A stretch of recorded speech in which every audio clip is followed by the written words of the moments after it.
দাঁড়ান দাঁড়ান দাঁড়ান, আগে ভাবি হাসবো নাকি কাঁদবো।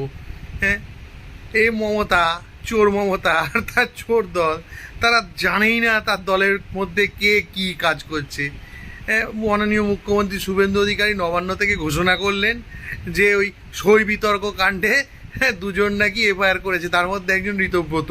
সেই যে করেছিল মনে আছে, সিপিএমের হয়ে ক্যামেরার সামনে, সে ঋতব্রত।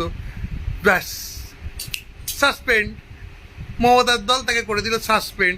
আচ্ছা, যদি সাসপেন্ডই করতে হতো, এই 2-3 দিনের মধ্যে জানতে পারেনি মমতা বা মমতার ছেলে বা মমতার ওই আঙ্গু পাঙ্গু চাঙ্গু মাঙ্গুগুলো, তারা কেউ জানতে পারেনি? হ্যাঁ, সব কি এখন বসে আছে ফেসবুক বা ইউটিউব খুলে বসে আছে শুভেন্দু অধিকারী? চিফ মিনিস্টার কি বলছে, ব্যাস সেই মতন কাজ করব। মানে নিজের দলের মধ্যে জানে না কে এফআইআর করলো। হায় ভগবান!